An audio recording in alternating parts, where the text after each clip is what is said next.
Space was silent. But silence out here was never a good sign. Above the small blue moon of Kepler 9, hundreds of warships floated in the dark like sleeping predators. They belonged to the Galactic Empire, the most powerful force in the known galaxy. Their ships were massive, black, and shaped like giant blades. Red lights blinked slowly across their hulls, like the eyes of something ancient and patient. In front of them, almost helpless, floated the last human fleet. 12 ships. That was all that remained. 12 ships against 600. Inside the lead Empire warship, General Kaldrex Vorn stood at the front window watching the human fleet the way a hunter watches a wounded animal. He was tall, with gray skin and sharp black eyes.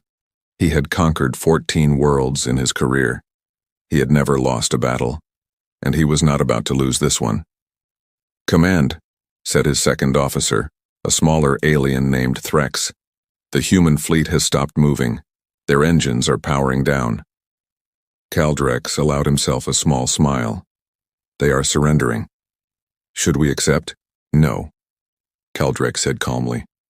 "We do not accept surrender from animals. We accept only their silence." He raised his hand. Around him, hundreds of gunners on hundreds of ships prepared to fire. The order was seconds away.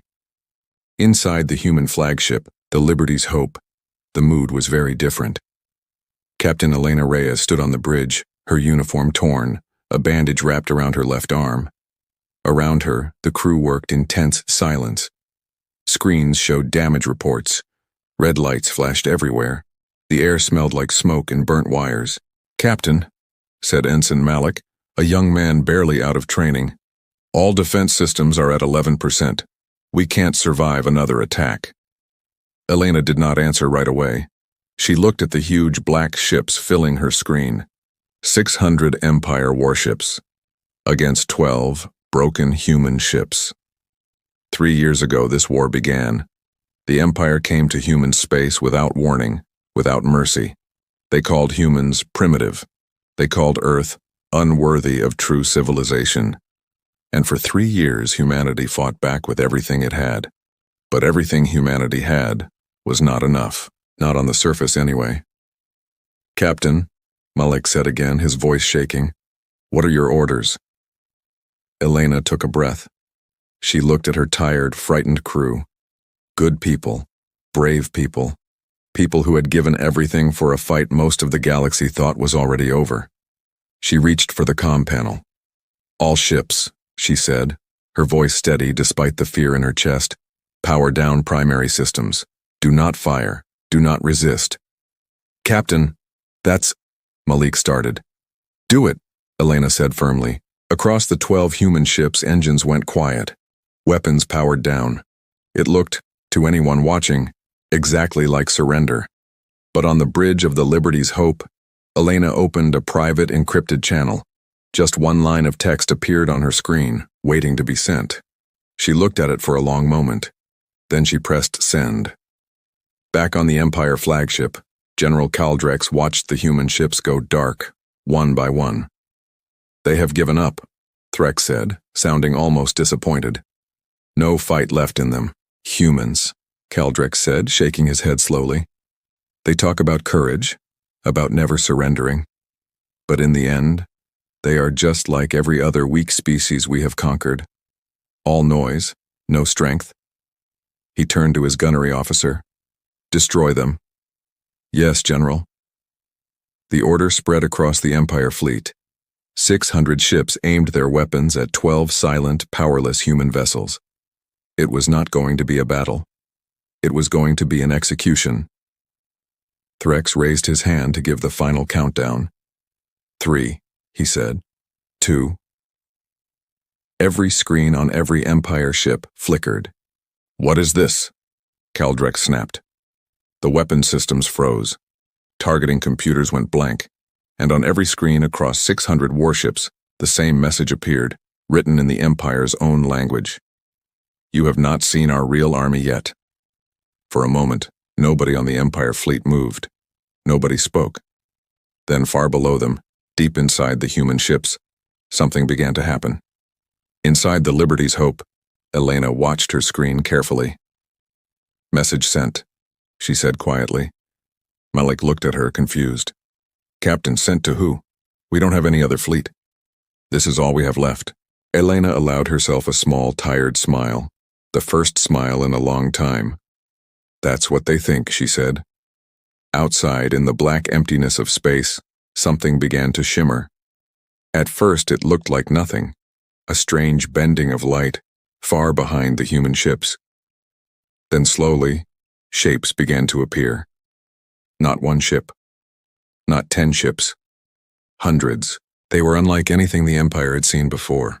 Sleek, silver, humming with quiet power. They did not look like typical warships. They looked more like something built by minds that thought differently. Minds that had spent 3 long years, hidden and silent, preparing for exactly this moment. On the Empire flagship, alarms began screaming. General, Threx shouted. New contacts, hundreds of them. They came from nowhere. Cloaked ships, advanced cloaking we've never seen. Keldrick stared at his screen, his confidence cracking for the first time in years. Impossible, he whispered. Humans do not have this technology. But there it was. Hundreds of ships appearing like ghosts out of empty space, forming a perfect battle line behind the 12 broken human vessels. To understand what was happening, you must go back. Not far, but far enough.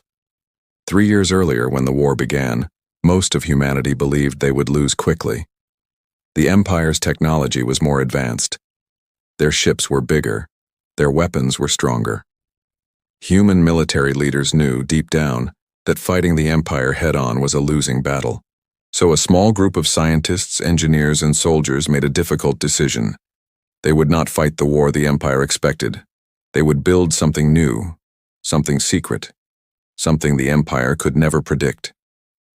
Deep underground, beneath mountains and oceans, hidden from Empire scanners, humanity built new factories, new laboratories, new training grounds. While the visible human fleet fought bravely on the front lines, losing battle after battle, retreating world after world, another Earth was quietly preparing in the shadows.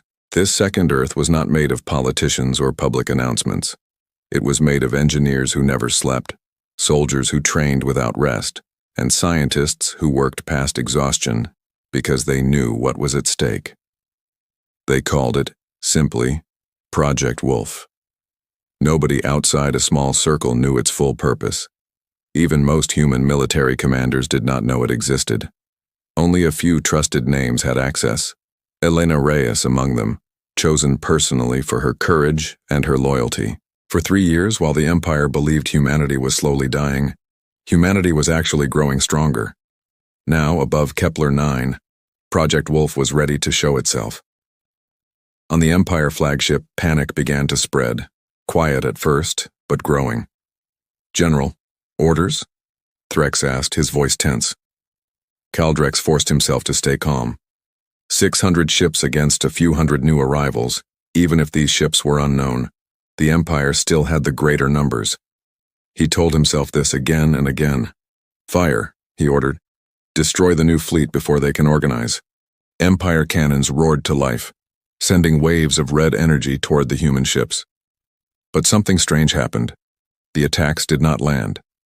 Around each new human ship, a shimmering shield activated, technology far beyond anything the Empire had seen from humanity before. The Empire's weapons, powerful enough to destroy planets, simply bounced away, absorbed harmlessly into the shields. That's not possible, Threx said, his voice shaking. On the bridge of the Liberty's Hope, Elena watched the battle unfold with quiet determination. Captain, Malik said, staring at the screen in disbelief. The shields are holding. They're actually holding. 3 years of work, Elena said softly. It better hold. She opened a channel to the new fleet. This is Captain Reyes, she said. Wolf Fleet, you are cleared to engage.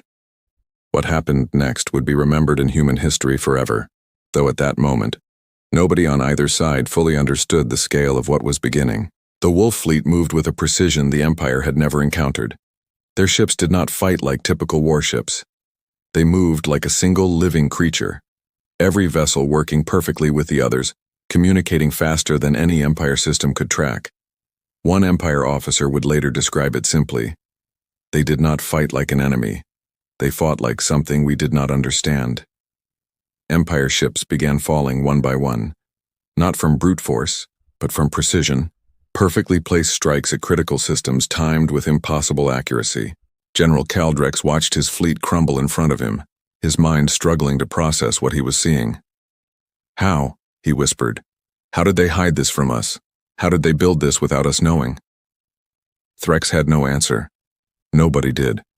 For the first time in his long military career, Caldrex felt something he had never felt before: fear. Back on the Liberty's Hope, Elena watched the battle turn in humanity's favor, but her face remained serious. This was only the beginning. She knew Wolf Fleet, powerful as it was, could not defeat the entire Empire alone. "Captain," Malik said, "Empire ships are retreating. Should we pursue?" Elena shook her head. "No. Let them go. We're not here to destroy their fleet today." "Then why?" Malik asked, confused. "Why show ourselves now?" Elena looked out at the battle, at the shimmering Wolf Fleet ships holding the line against an empire that thought it could never be challenged. "Because," she said quietly, "the Empire needed to know something important." "What's that, Captain?" Elena's eyes were steady, filled with quiet determination that had been building for 3 long years. "They needed to know," she said, "that this war is not over. It is only just beginning." On the retreating Empire flagship, General Caldrex sat alone in his command chair, staring at reports of the battle. Losses were heavy, heavier than any battle in his long career. But more than the losses, something else troubled him deeply. For 3 years, Empire intelligence had reported that humanity was weak, disorganized, and close to total defeat. Every report said the same thing: humans pose no real threat. Every report had been wrong. "Send a message to the Emperor," Caldrex said finally, his voice quiet. "What message, General?" Threx asked. Caldrex was silent for a long moment, remembering the words that had appeared on every screen just before the battle began. "You have not seen our real army yet. Tell him," Caldrex said slowly, "that everything we believed about humanity was wrong. Tell him they have been hiding something from us. Something dangerous. Something we do not understand." Threx hesitated. "And if he asks what we should do?" Caldrex looked out at the stars, at the empty space where hundreds of impossible human ships had just appeared out of nothing. "Tell him," he said, "we need to find out what else they are hiding, because if this is only the beginning—" He did not finish the sentence. He did not need to. Far away on Earth, deep inside a hidden underground base, a woman named Dr. Amara Ose watched the battle reports come in with quiet satisfaction. She was the lead scientist behind Project Wolf, the person who had spent 3 years turning an impossible idea into reality. Around her, engineers and soldiers cheered as reports confirmed Wolf Fleet's success, but Amara did not celebrate. She simply nodded, satisfied, and turned to the massive screen in front of her. On the screen was a single word: Phase 1 complete. Below it, a second line appeared, one that only she and a small handful of trusted people had ever seen. Phase 2, ready for activation. Amara allowed herself a small, quiet smile. "They think Wolf Fleet is our real army," she said softly to herself. "They have no idea what's still waiting." Behind her, in the depths of the hidden base, massive doors began to slowly open, revealing something even the soldiers guarding it had never fully seen.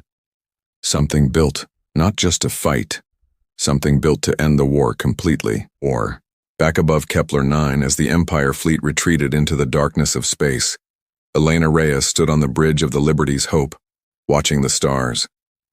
Around her, Wolf Fleet held its position, ready for whatever came next. Malik approached quietly. "Captain, we did it. We actually did it." Elena nodded slowly, but her expression remained serious. "We won one battle, Malik, not the war." "But this changes everything, doesn't it?" Elena looked out at the vast darkness of space. thinking of the years of secret work, of Amara's hidden laboratories, of the soldiers training in silence deep beneath Earth's surface, of everything still waiting to be revealed. "Yes," she said quietly. "This changes everything."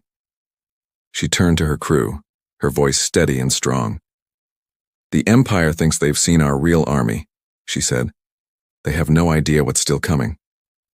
Somewhere far away, deep within Earth's hidden bases, engines began to power on.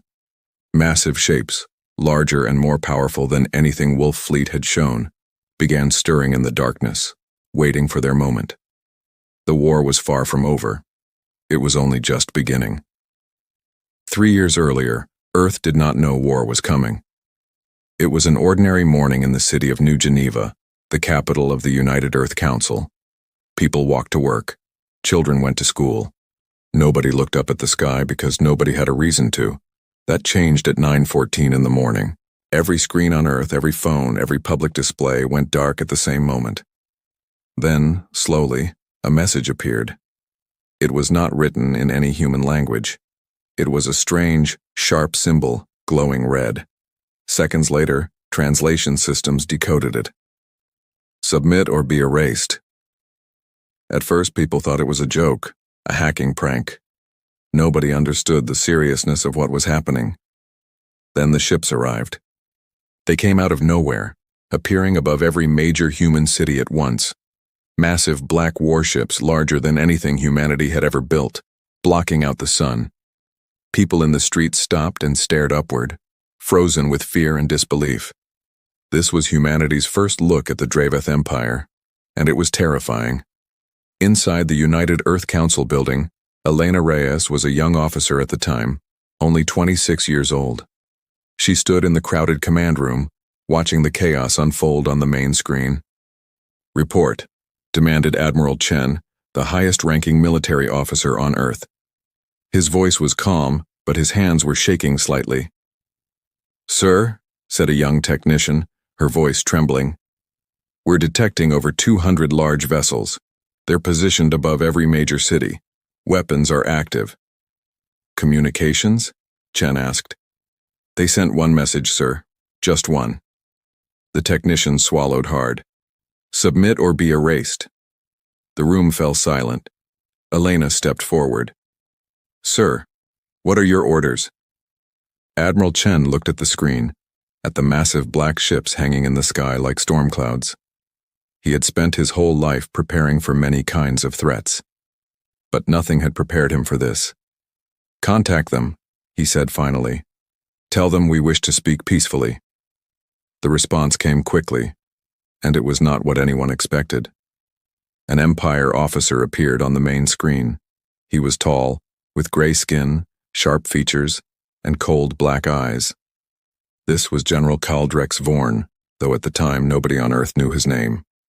"You wish to speak," Kaldrex said, his voice filled with amusement rather than respect.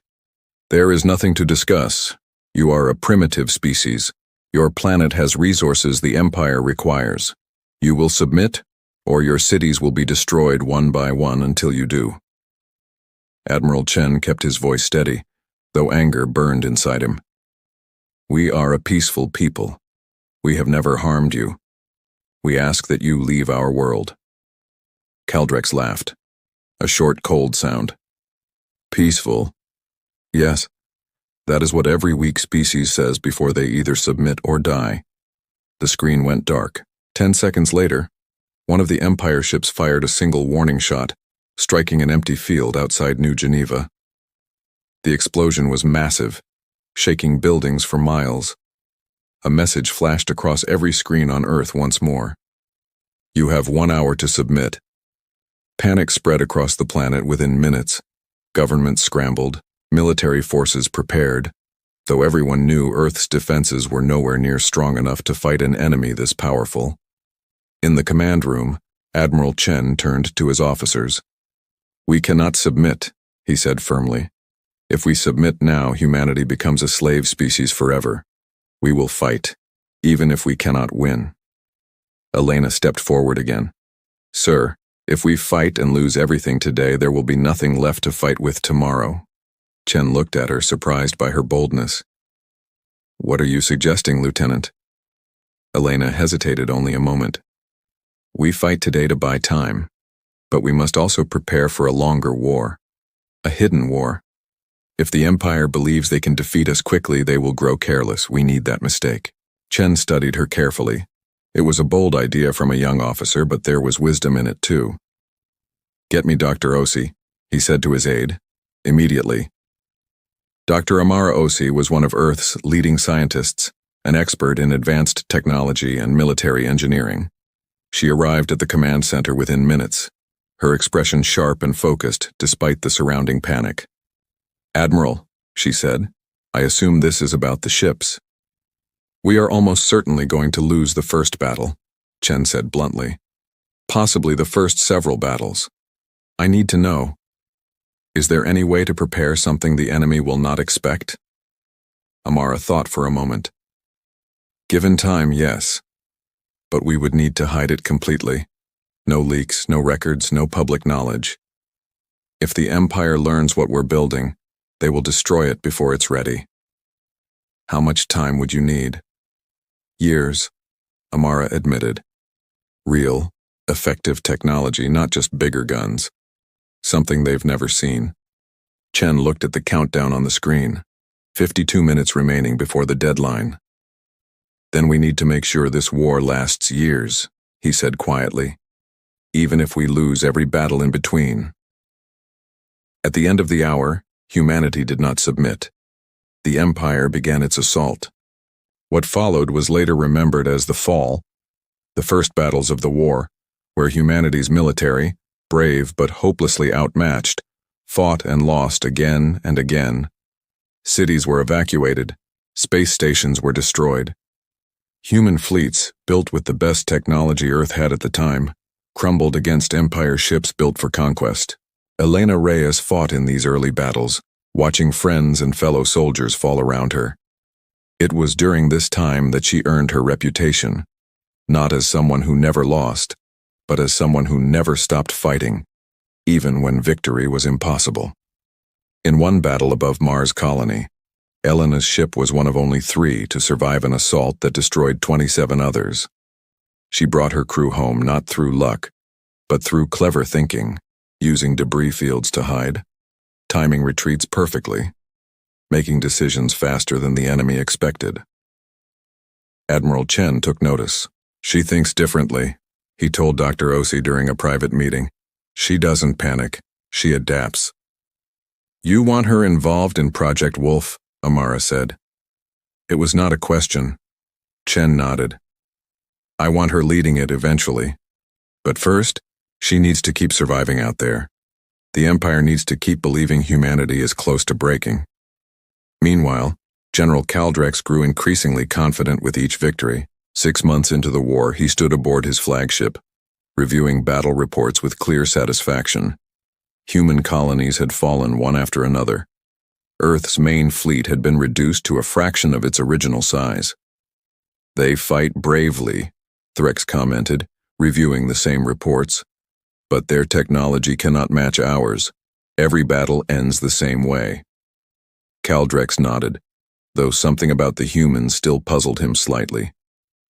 "Yes, and yet, they do not stop. Most species we've conquered surrender after suffering losses like this. Humans keep fighting." "Foolish stubbornness," Threx said. "Perhaps," Caldrex replied.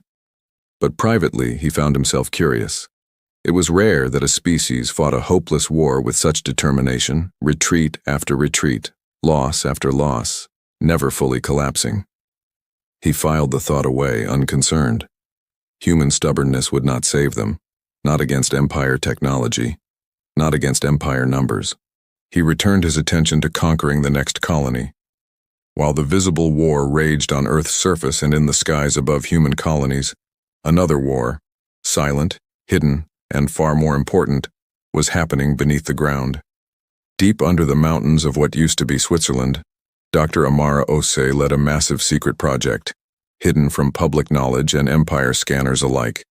Thousands of engineers, scientists, and soldiers worked around the clock, developing technology far beyond what Earth's public military ever had access to. The base was called Haven. Only a small circle of people knew its true purpose. To the rest of humanity, exhausted and frightened by the ongoing war, Haven did not exist. Elena Reyes was brought to Haven for the first time 8 months into the war, following a battle that nearly cost her life. She arrived exhausted, injured, and uncertain why she had been called to a location she had never heard of. Admiral Chen greeted her personally at the entrance, a massive steel door hidden inside a mountain. "Lieutenant Reyes," he said, "welcome to the real war effort." Elena looked around, confused. "Sir, I don't understand. What is this place?" "This," Chen said, leading her inside, "is where humanity's future is being built, and you're going to help build it." Inside Haven, Elena saw things she never imagined humanity capable of building. Massive laboratories filled with strange technology, soldiers training with equipment far beyond standard military gear, engineers working on ship designs unlike anything currently deployed in the war above. Dr. Ose met her personally, walking her through sections of the base.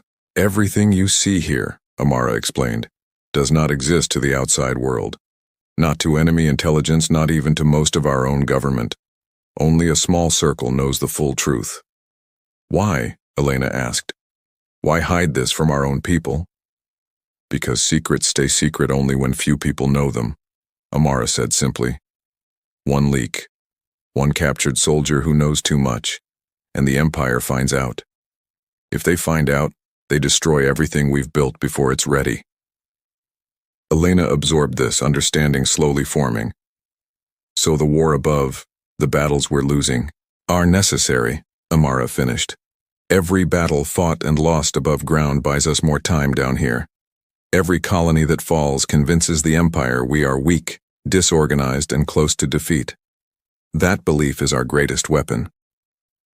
Elena felt a strange mix of emotions, relief that a real plan existed, but also heaviness, knowing how many people were suffering and dying to maintain the illusion. "How long has this been planned?" she asked quietly. "Since the first hour of the invasion," Amara said. "Admiral Chen understood immediately that we could not win a straightforward war, so we chose not to fight one."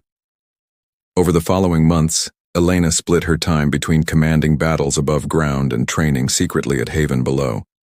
It was an exhausting, dangerous existence, fighting real battles with real losses, then returning to Haven to train with technology and tactics the rest of humanity didn't know existed. She learned about Wolf Fleet, still in its early stages of development, advanced ships with cloaking technology capable of hiding from even the Empire's sensors. She learned about shield technology strong enough to withstand Empire weapons. She learned about soldiers being trained differently, prepared not just physically but mentally for a different kind of war. "This is not just about better weapons," Amara explained during one training session. "The Empire has conquered dozens of worlds because those worlds fought the Empire's way. Bigger armies, bigger ships, brute force against brute force. We cannot win that fight, so we're not fighting that fight." "Then what fight are we fighting?" Elena asked. Amara smiled slightly. "The one they don't expect." A full year into the war, the Empire had conquered nearly 60% of human territory. Earth's remaining forces retreated toward the core colonies, fighting increasingly desperate battles. General Kaldrex, now supremely confident, requested a private audience with the Empire's ruling council to discuss final plans for humanity's total surrender. "They are finished," he told the council. "Their fleet is a fraction of its original strength. Their colonies fall within days of engagement. I estimate full submission within another year, perhaps less." The council was pleased. Humanity, once thought to be a potential long-term threat due to their stubborn resistance, was proving to be just another conquered species. Slower to fall than most, but falling nonetheless. What the council did not know, what nobody in the Empire knew, was that humanity's true strength was not falling at all. It was growing. Back at Haven, 18 months into the war, Dr. Osi called an emergency meeting with Admiral Chen and Elena Reyes, now promoted to captain following her continued success on the battlefield above. Wolf Fleet's first prototype ships are ready for limited deployment, Amara announced. We can begin field testing within months. Chen's expression remained serious. And Phase 2? Amara hesitated slightly. Phase 2 requires more time, possibly another year.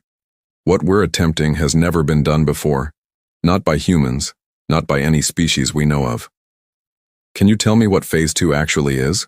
Elena asked.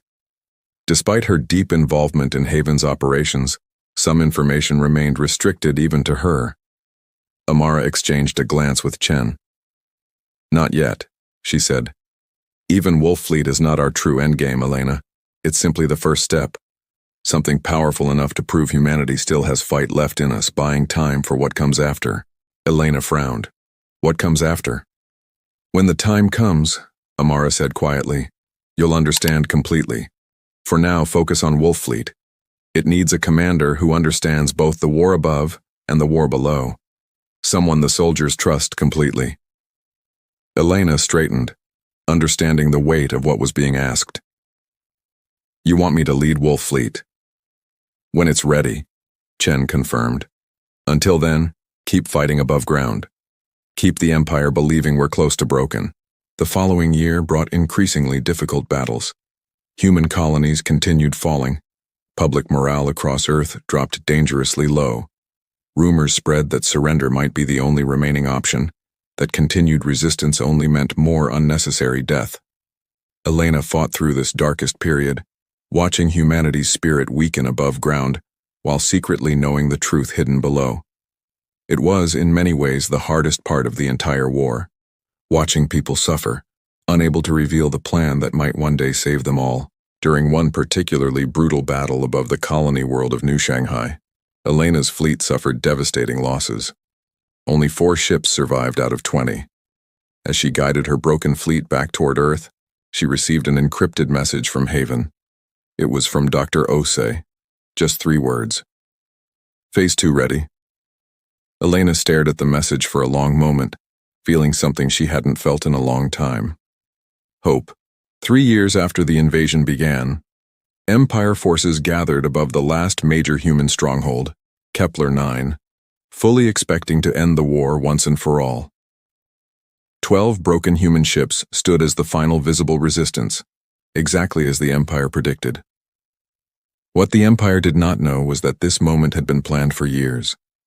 Every retreat, every loss, every carefully calculated defeat had led precisely to this point. Above Kepler 9, as General Kaldrex prepared to deliver humanity's final blow, deep beneath Earth's surface, Wolf Fleet prepared to reveal itself for the very first time. 3 years of hidden work, sacrifice, and preparation, finally ready to be unleashed. The Empire believed they were witnessing the final battle of an easy war. They had no idea they were witnessing only the beginning of humanity's true resistance.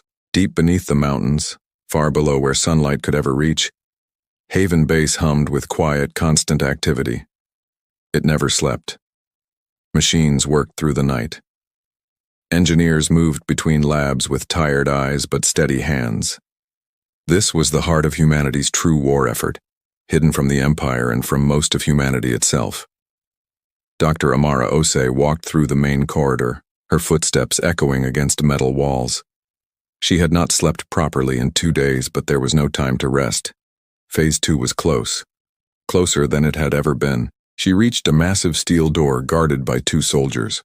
They stepped aside as she approached, recognizing her instantly. "Doctor," one of them said with a respectful nod. She entered a code, and the door opened with a heavy mechanical sound. Inside was a room unlike anything else in Haven. It was enormous, larger than most human sports stadiums, carved deep into solid rock, and standing inside it, silent and still, were rows and rows of tall metal figures, not soldiers, not machines exactly either. Something new. Amara stood at the entrance looking at the rows of figures with quiet pride. 3 years of work, countless failures, sleepless nights, and impossible challenges had led to this moment. "Status report," she said to a nearby technician. 94% complete, Doctor," the technician replied. "Full activation possible within 6 weeks." Amara nodded slowly. 6 weeks. It felt like both an eternity and no time at all. She stepped closer to the nearest figure. It stood nearly 9 feet tall, built from a strange silver-black metal that seemed to shift slightly in the light. Its design was sleek, powerful, unlike anything humanity had built before the war. This was Project Aegis, the true heart of Phase 2. Unlike Wolf Fleet, which used advanced but still recognizably human-piloted ships, Aegis units were something entirely different. Each unit combined advanced robotics with a specially trained human mind, connected through experimental neural technology developed secretly over the past 2 years. It was not simply a weapon. It was a soldier that could think, adapt, and fight in ways no ordinary human body could survive.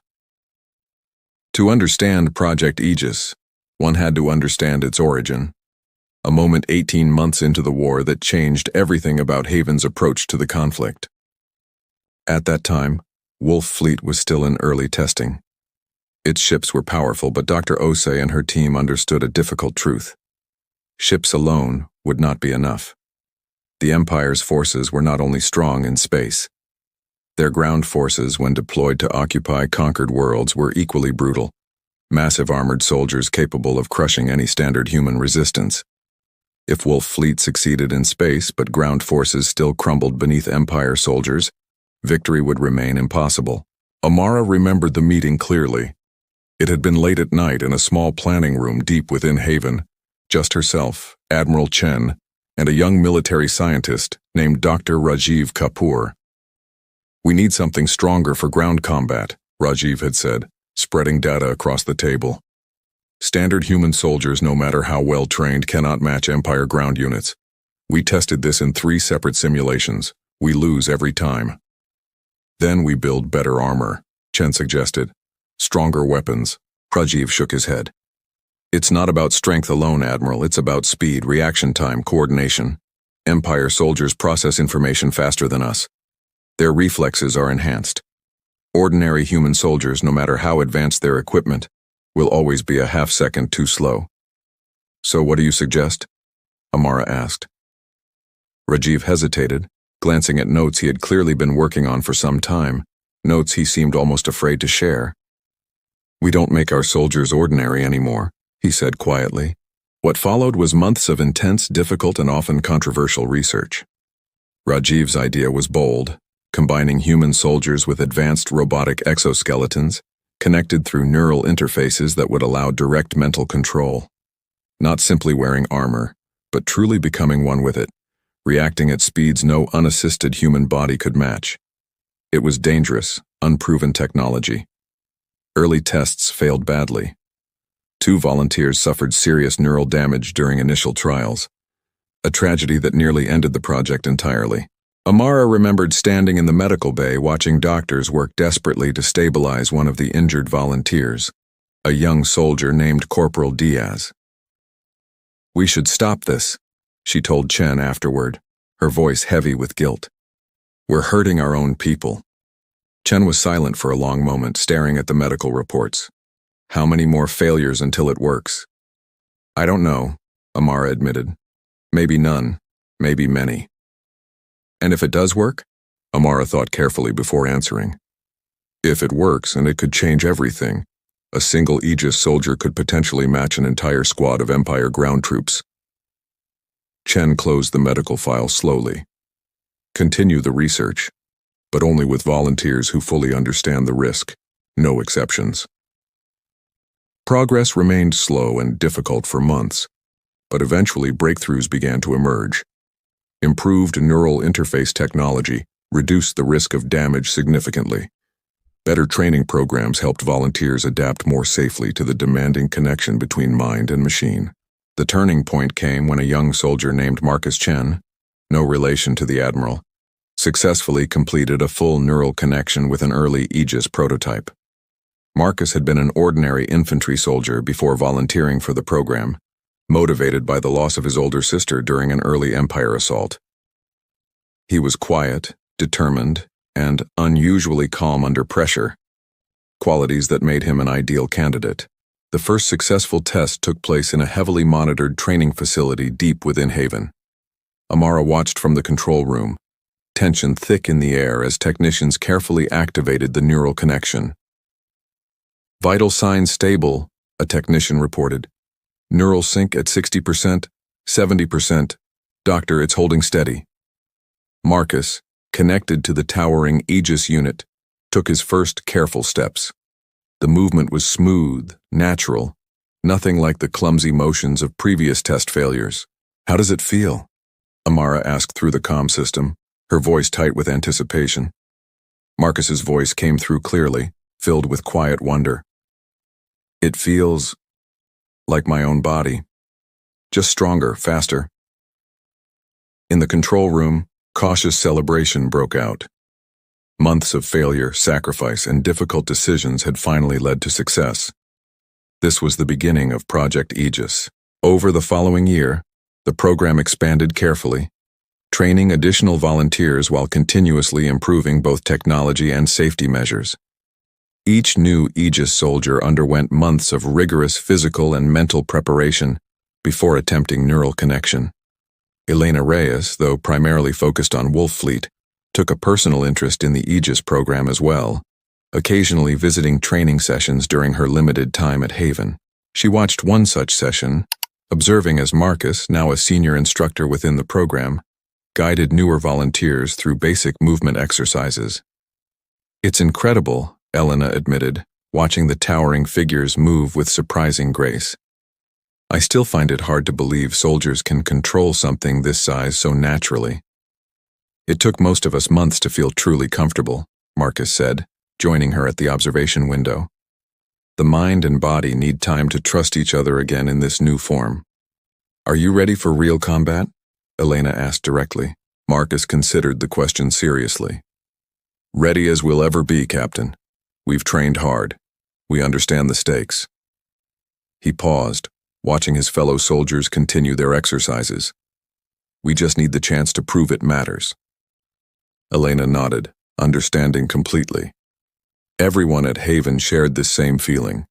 Years of hidden preparation, waiting for the moment their sacrifice would finally serve its purpose. While Project Aegis developed, Wolf Fleet continued its own parallel progress. The two programs, though separate, were designed to work together as complementary forces, Wolf Fleet dominating space combat, while Aegis units provided unmatched strength in ground operations. Dr. Osei oversaw both programs personally, splitting her time between space dock facilities where Wolf Fleet ships were constructed and the underground training grounds where Aegis soldiers prepared for combat. It was an exhausting responsibility, but one she carried with quiet determination, driven by memories of the war's earliest days, watching Earth's original fleet crumble against overwhelming Empire force, knowing then that ordinary methods would never be enough to save humanity. During a rare quiet moment, Admiral Chen visited Amara's private office within Haven, finding her reviewing technical reports late into the night. "You should rest," he said gently. Amara looked up, exhaustion clear on her face. "There's no time, Admiral. Every day matters." Chen sat across from her, his expression thoughtful. "May I ask you something, Doctor?" "Of course. Do you believe this will actually work?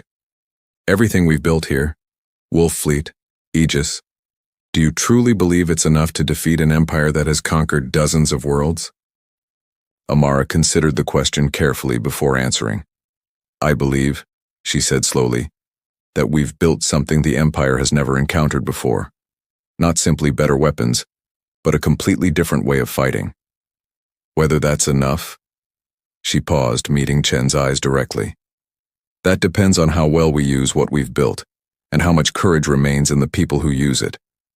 Chen nodded slowly, finding quiet reassurance in her honest answer. As preparations continued, security around Haven remained absolutely critical. A single leak, a single captured soldier revealing too much information, could mean complete disaster. The Empire's intelligence network was vast and dangerous, and though humanity had successfully hidden Haven's existence for years, the risk of discovery grew as the project neared completion.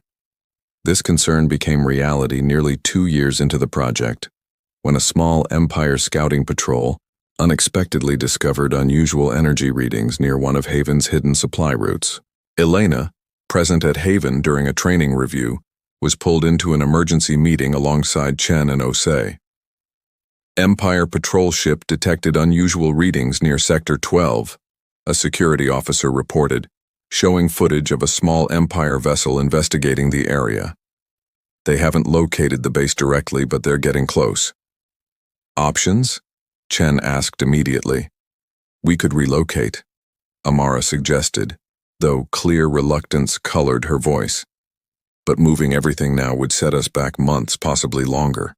Or we eliminate the threat quietly, the security officer added. A small team could intercept and destroy the patrol before they report back. Elena considered both options carefully. If we destroy them, the Empire will notice a missing patrol and investigate further.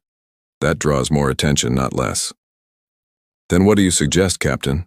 Chen asked. Elena thought for a moment. Let me handle it personally. A small covert team, minimal engagement. We disable their scanning equipment without destroying the ship completely. Make it look like a malfunction, not an attack. Chen studied her carefully before nodding. Do it. Quietly, Captain. We cannot afford mistakes this close to completion. Elena led the mission herself, taking a small team of trusted soldiers aboard a stealth shuttle designed specifically for covert operations. The mission was delicate, approaching the Empire patrol without triggering alarm, disabling their equipment precisely enough to avoid suspicion, then retreating without detection. It was tense, dangerous work, executed with careful precision developed through years of covert training. Within hours, the mission succeeded completely. The Empire patrol, believing they had suffered a simple technical malfunction, returned to their fleet without further investigation. Haven's secret remained safe. Returning to base, Elena met privately with Amara, both women feeling the weight of how close they had come to disaster. That was too close, Amara admitted quietly. We'll need better security measures going forward, Elena agreed. The closer we get to completion, the more careful we need to be.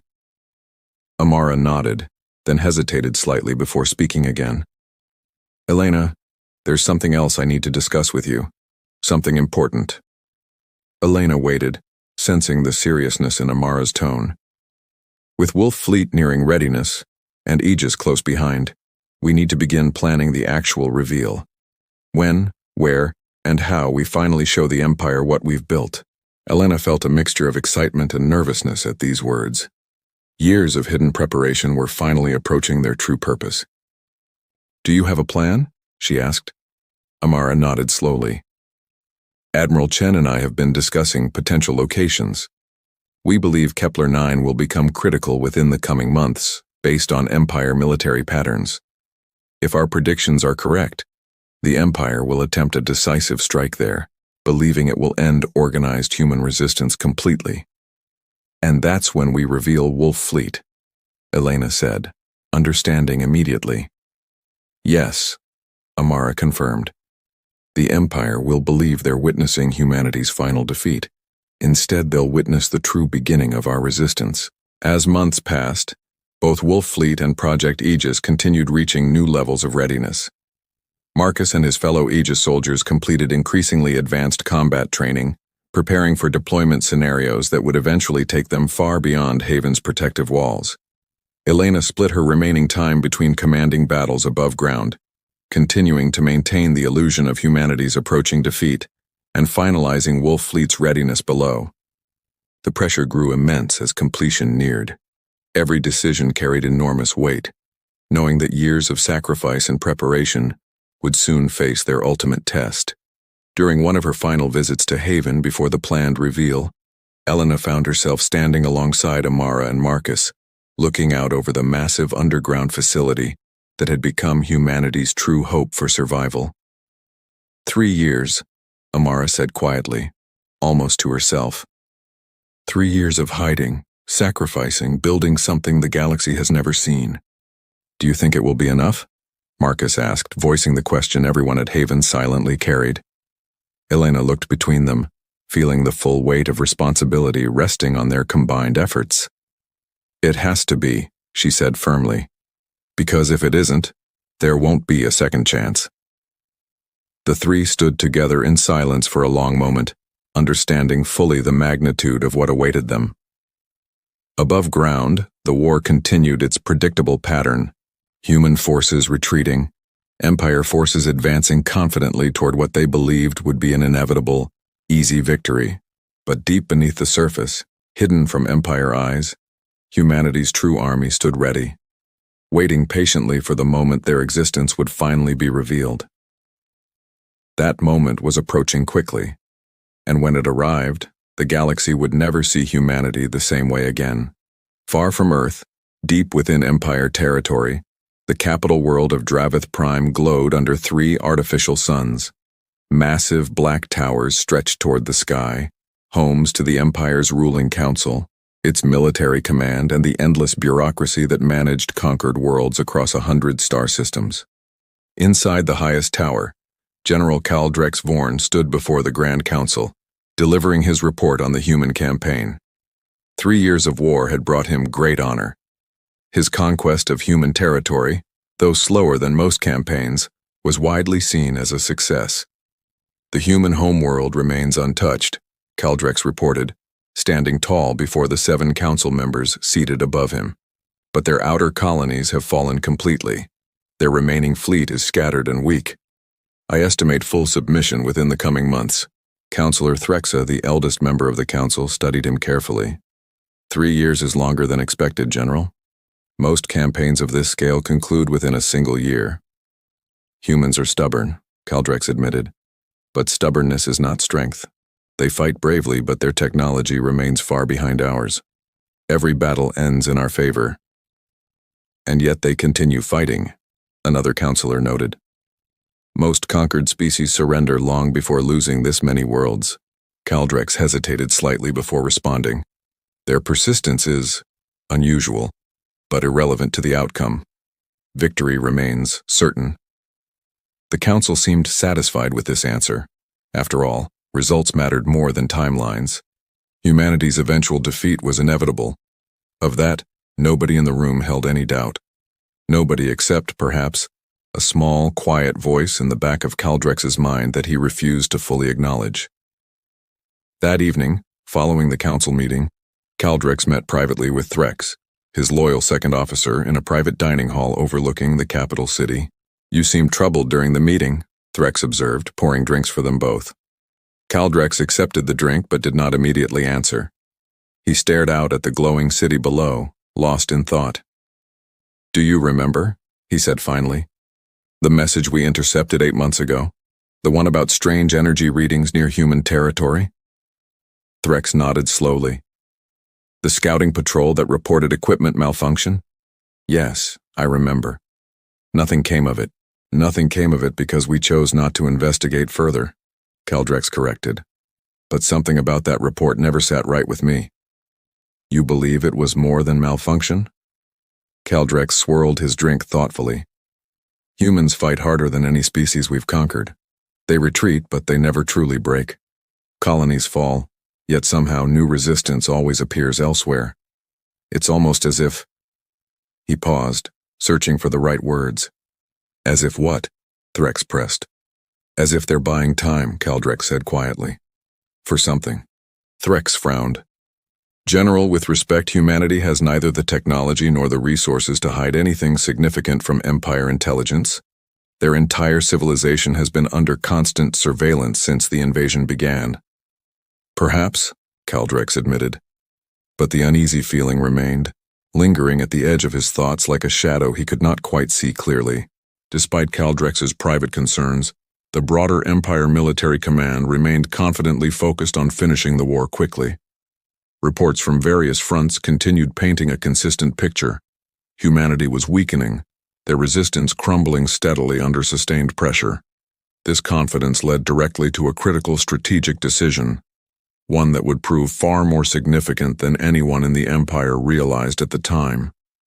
With human resistance seemingly collapsing, Empire High Command ordered a significant redistribution of military forces. Rather than maintaining concentrated fleets, ships were spread thinly across newly conquered human territories, tasked with occupation duties, resource extraction, and maintaining order among defeated populations. It was standard Empire practice, employed successfully across dozens of previous conquests. Once resistance weakened sufficiently, maintaining large concentrated fleets became unnecessary and wasteful. Better to spread forces thin, securing maximum territory with available resources. Caldrex expressed quiet reservations about this decision during a private strategy session with Empire High Command. "I recommend maintaining stronger concentrated forces near Kepler 9, he suggested, reviewing tactical maps with fellow commanders. "Human resistance, though weakened, remains organized in that sector." "Standard practice has served us well across countless campaigns, General," replied Commander Voss, a senior Empire strategist known for his rigid adherence to established methods. "Humanity is no different from previous conquered species. Spreading our forces maximizes efficient control over their territory. Humanity has proven different in several ways already," Caldrex countered carefully. "Their persistence alone sets them apart from typical conquered species." Voss waved this concern aside dismissively. "Stubbornness without strength changes nothing, General. Trust proven methods.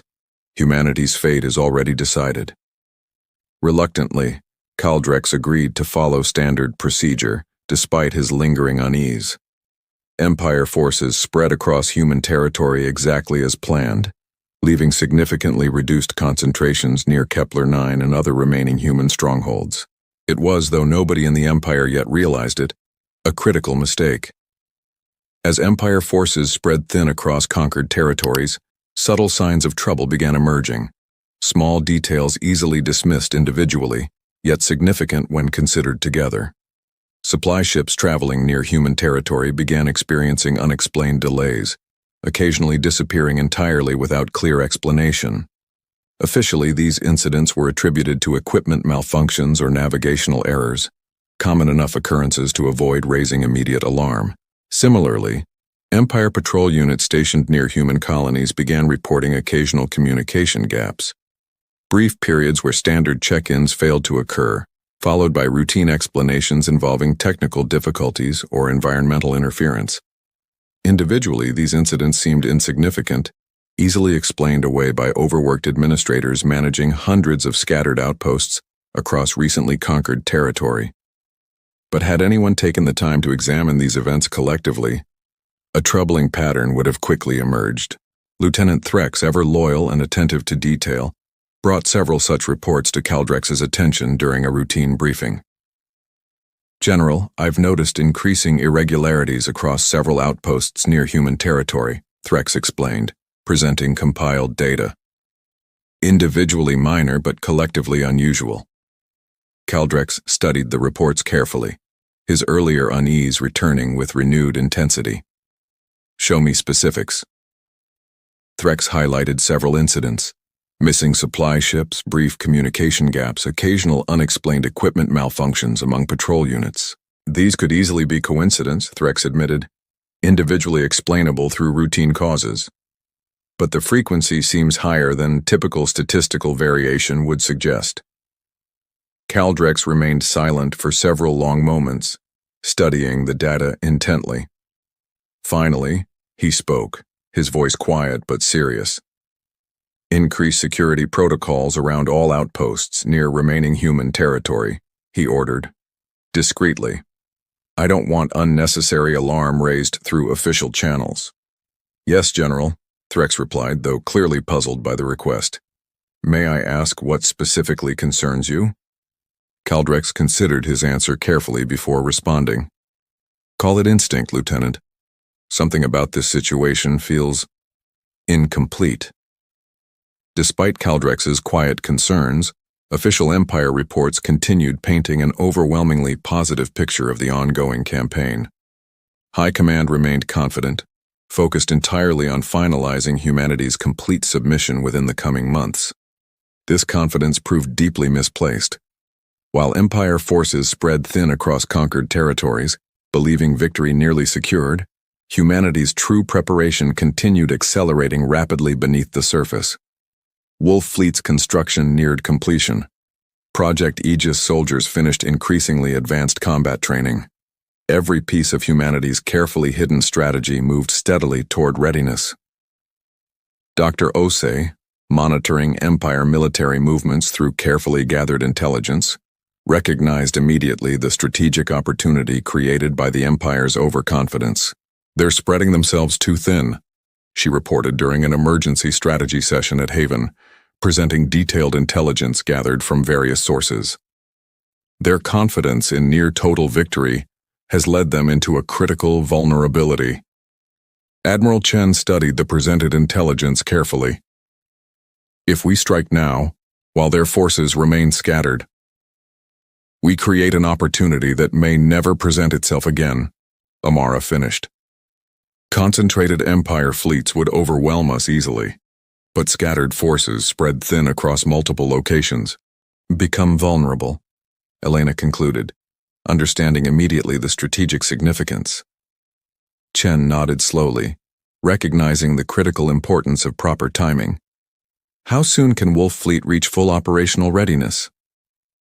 Amara considered carefully before answering. 6 weeks, perhaps less if we accelerate final preparations." "And Project Aegis?" "Ground forces remain slightly behind schedule," Amara admitted.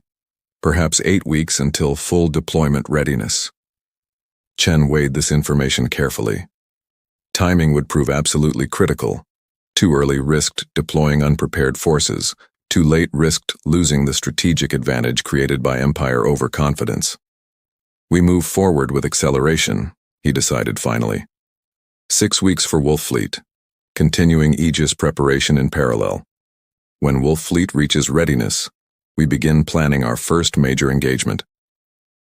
"Kepler 9, Elena said quietly, remembering earlier discussions about the strategic significance of that location. "Kepler 9, Chen confirmed.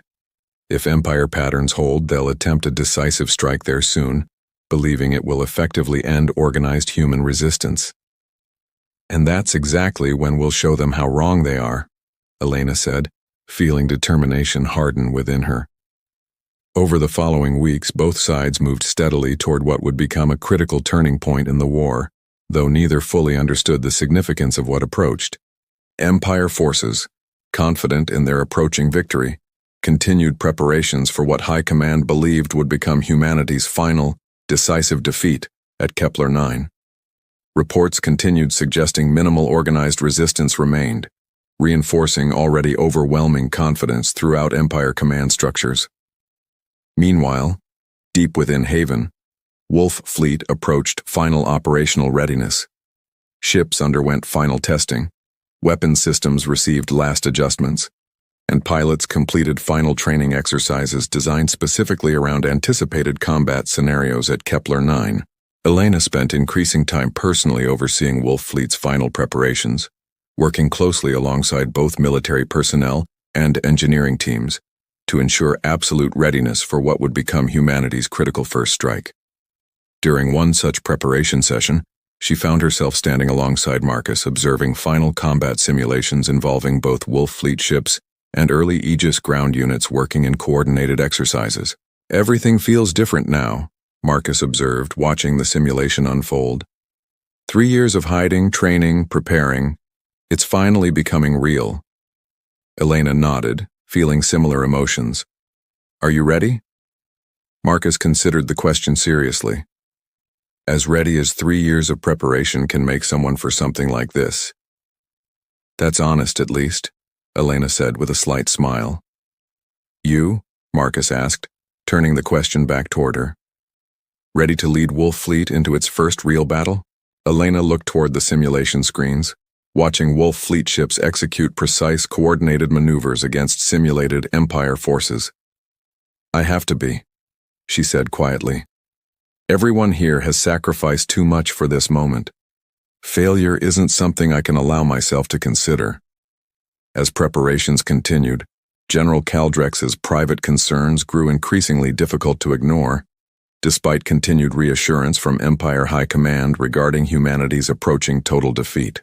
During a private meeting with Threx, reviewing final preparations for what High Command anticipated would become the decisive engagement at Kepler 9, Caldrex voiced his concerns once more. "Something feels wrong about this entire situation," he admitted quietly. "Humanity's resistance pattern doesn't match typical conquered species behavior. They retreat consistently, yet somehow maintain organized resistance far longer than logic suggests possible. Perhaps they're simply more stubborn than previous species we've encountered," Threx suggested, though his own confidence seemed slightly less certain than before. "Perhaps," Caldrex agreed reluctantly, "but stubbornness alone doesn't explain unusual energy readings, missing supply ships, or strange communication gaps we've observed near their remaining territory." Threx remained silent, clearly uncertain how to address his commander's persistent unease. "I want additional reconnaissance conducted near Kepler 9 before our final assault," Caldrex decided finally, quietly, without alerting High Command to unnecessary concerns. "Yes, General," Threx replied. "Though I must ask, if this additional reconnaissance reveals nothing unusual, will your concerns finally be satisfied?" Caldrex considered the question carefully before answering honestly. "I hope so, Lieutenant, because if my instincts prove correct instead—" He paused, staring out toward the stars visible beyond his private quarters. "Then everything we believe about this war may prove far more dangerous than anyone currently realizes." Despite Caldrex's cautious additional reconnaissance efforts, Empire forces failed to detect any significant evidence of Haven's existence or Wolf Fleet's advanced preparation. Humanity's careful secrecy, maintained diligently across 3 difficult years, held firm even under increased scrutiny. This apparent confirmation of humanity's weakness only reinforced Empire High Command's confidence heading into their planned assault on Kepler 9.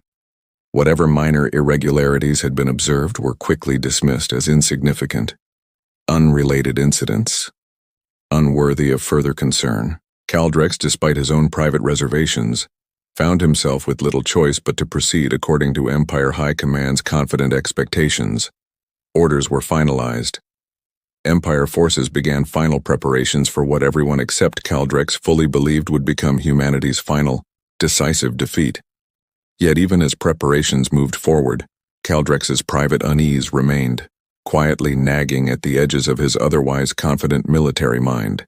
Standing alone in his private quarters aboard his flagship, staring out at the vast darkness of space, Caldrex found himself speaking softly to nobody in particular, giving voice finally to the concern he could not fully shake. "Something is coming," he whispered quietly. "Something we don't yet understand." Little did he know, his instincts were entirely correct. Deep beneath the surface of a world the Empire had already written off as defeated, humanity's true army stood ready, waiting patiently for the exact moment the Empire's confidence would finally, catastrophically, prove misplaced. That moment approached rapidly, and when it arrived, General Caldrex would finally understand, far too late, exactly how right his instincts had been all along. 6 weeks passed quickly at Haven. Every day brought Wolf Fleet closer to full readiness. Every night, engineers worked under bright lights, checking systems again and again, making sure nothing would fail when it mattered most. Dr. Osei stood in the main control room, watching a final systems check scroll across her screen. Green lights, all green, no warnings. All green. "No. Wolf Fleet is ready," she said quietly, almost afraid to say it too loudly, as if speaking it might somehow undo 3 years of work. Beside her, Admiral Chen studied the same readings. "All 240 ships?" "All 240, Amara confirmed. "Shields tested, weapons calibrated, cloaking systems fully operational." Chen allowed himself a small, rare smile. "Then it's time." Elena Reyes stood before Wolf Fleet's assembled pilots and crew, gathered in Haven's largest hangar. 240 ships sat silently behind her, sleek and powerful, ready for their first true test. She looked out at the faces before her, men and women who had trained for years without recognition, without medals, without anyone outside Haven even knowing their names. They had given everything, quietly, for this exact moment. 3 years ago, she began, her voice carrying clearly across the hangar. We watched Earth fall under attack. We watched cities burn. We watched friends and family die, fighting an enemy that seemed impossible to defeat. The room was silent, every eye fixed on her. Since that day, while the galaxy believed humanity was losing, we've been here, building, training, preparing for exactly this moment. She paused, letting her words settle. Today, we stop hiding. A murmur of quiet determination moved through the crowd. The Empire believes they've already won this war, Elena continued. They believe humanity has nothing left to fight with. Today, we show them how wrong they are. She looked out at her crew one final time before giving the order. Wolf Fleet, prepare for deployment. At the same moment, far above Kepler 9, General Kaldrex Vorn prepared his own fleet for what he believed would be the final, decisive battle of the war. 600 Empire warships gathered above the small moon, surrounding the last significant human military presence remaining in the sector. 12 battered ships, all that remained of Earth's visible defensive fleet. Kaldrex stood at the front window of his flagship, watching the human ships with a mixture of confidence and lingering unease he still could not fully explain. Status report, he asked Threx.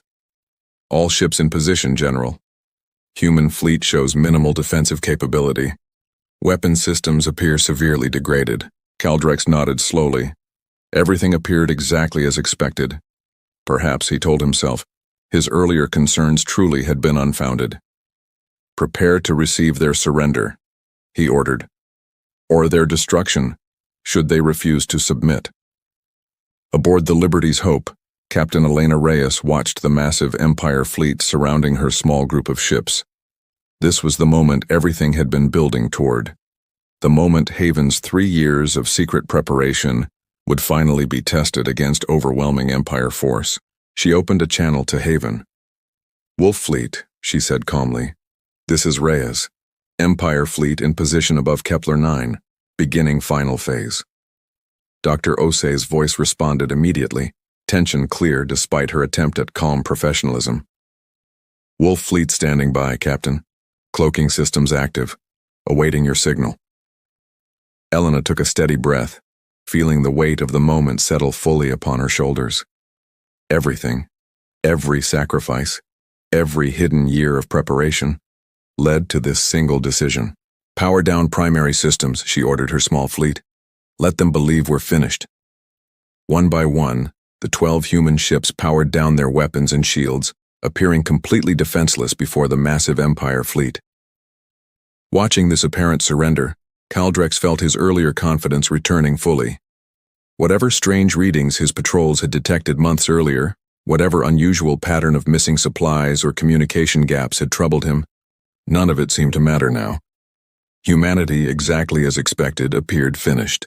They've powered down completely, Threx confirmed, clear satisfaction in his voice. No resistance remaining.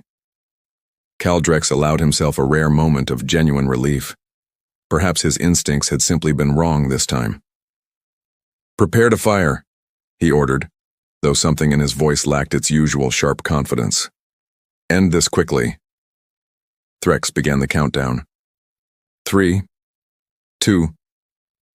Every screen across the entire Empire fleet suddenly flickered simultaneously. What is this? Kaldrex demanded, staring at his own screen as the same strange message appeared across every Empire vessel. You have not seen our real army yet. For several long seconds, confused silence spread across the Empire fleet. Then space itself seemed to shimmer behind the small human fleet. Aboard the Liberty's Hope, Elena watched calmly as Wolf Fleet's cloaking systems deactivated in perfect coordination, revealing 240 advanced human warships in a precise, powerful battle formation. Empire fleet detecting massive unknown contacts, Malik reported, disbelief clear in his voice despite already knowing what was coming. Their sensors are completely overwhelmed. Elena allowed herself a small, satisfied smile. Let's show them exactly what we've built. She opened a direct channel to Wolf Fleet. All ships, this is Reyes. Engage defensive formation. Protect the flagship and hold position. Today, we prove humanity is far from finished.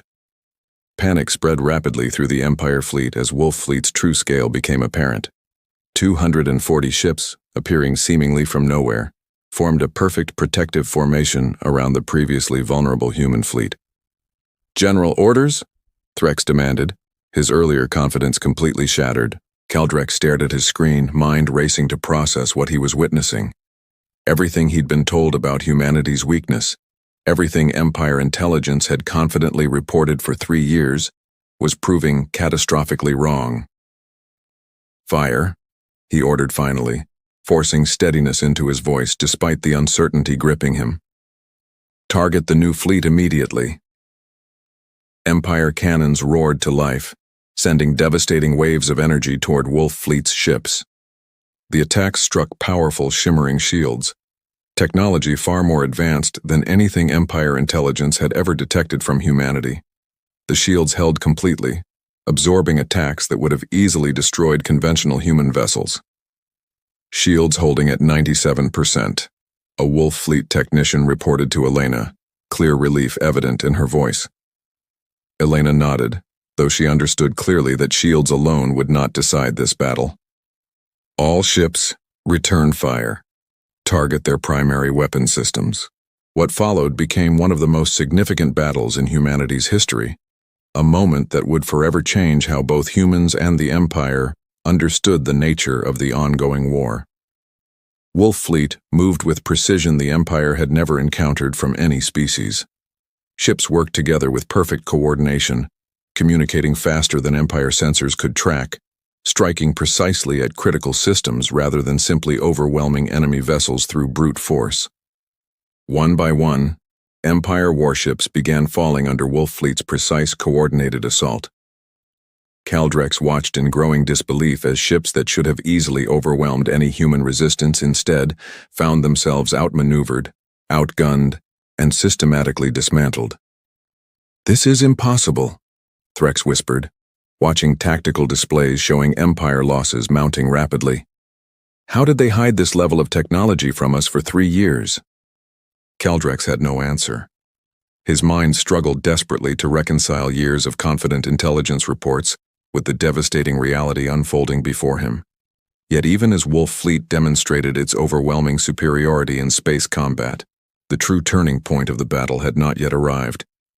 As Empire forces began retreating from Wolf Fleet's devastating assault, Kaldrex made a desperate decision, ordering emergency ground reinforcements to secure nearby human territory before complete withdrawal became necessary. "Deploy ground forces immediately," he ordered. "Secure remaining strategic positions before we retreat fully." Empire transport ships descended rapidly toward Kepler-9's small moon base, deploying heavily armored ground troops, Empire soldiers renowned throughout the galaxy for their brutal efficiency in ground combat. This was precisely the moment Dr. Osi and Admiral Chen had anticipated. "Empire ground forces deploying," Amara reported from Haven's command center, watching real-time tactical displays. "Aegis units, you are cleared for deployment. Deep beneath Kepler-9's surface, hidden within secret tunnels prepared months earlier specifically for this moment." Marcus and his fellow Aegis soldiers activated their neural connections, preparing for humanity's first true ground engagement against Empire forces.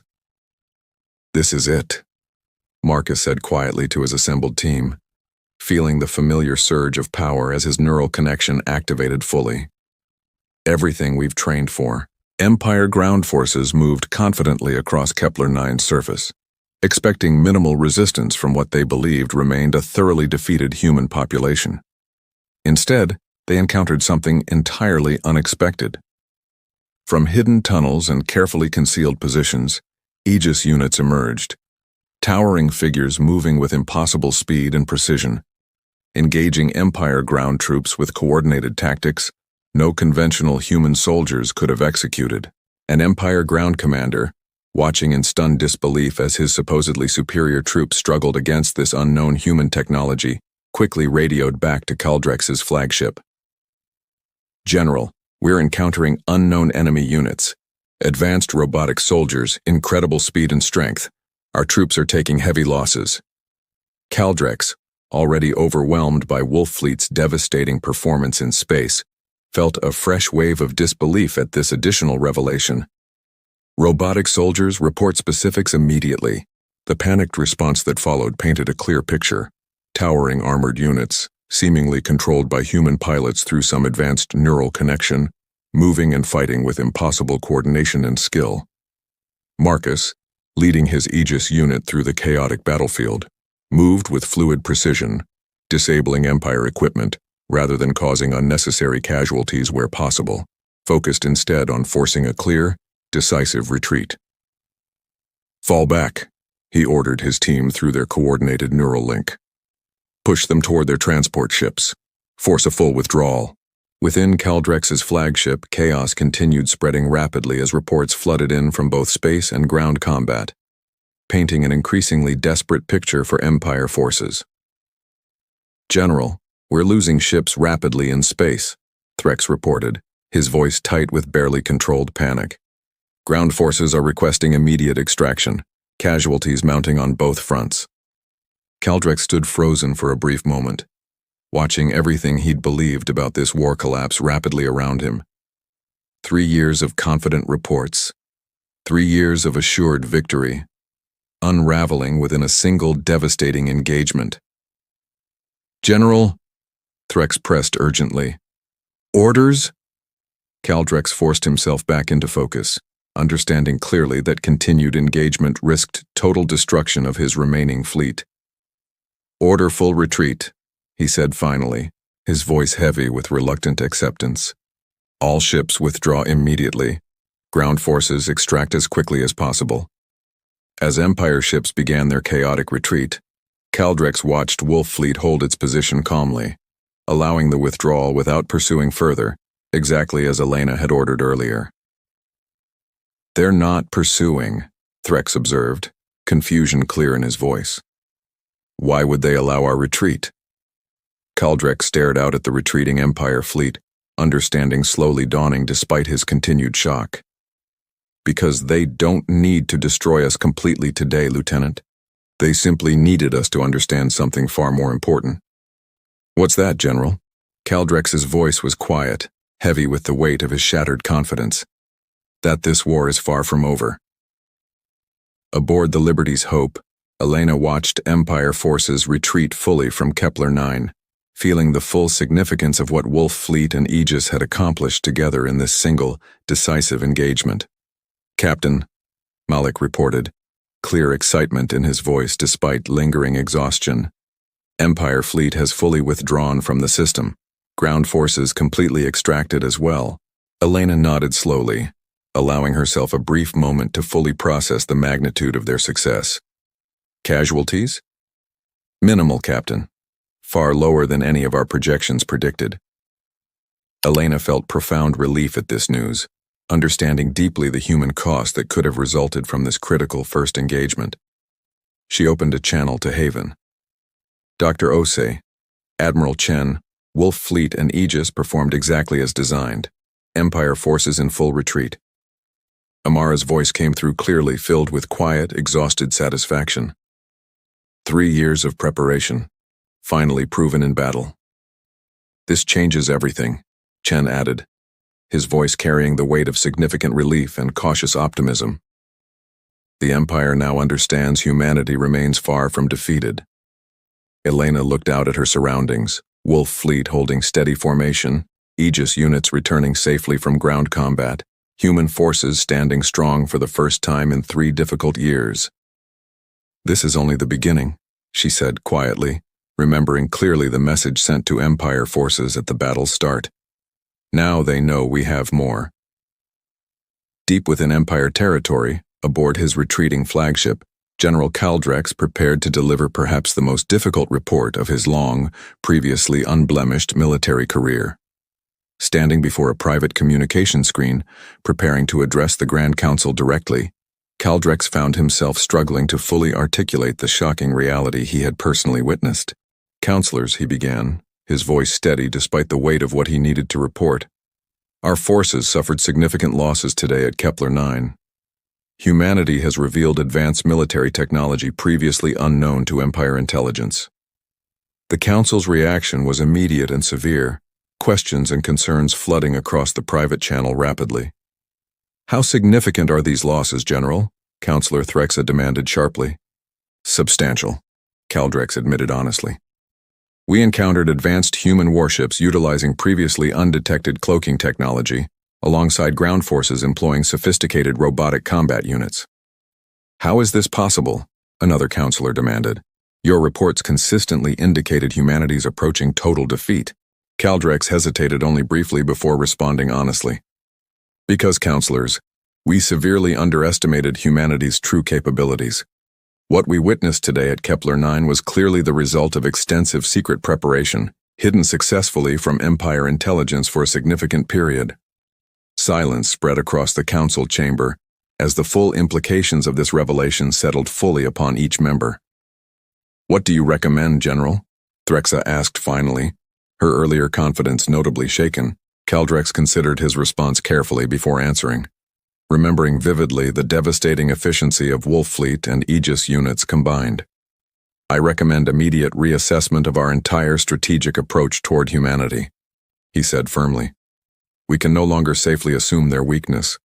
Whatever technology they've developed, however they've managed to hide it successfully for so long, humanity has proven capable of far more than we previously believed possible."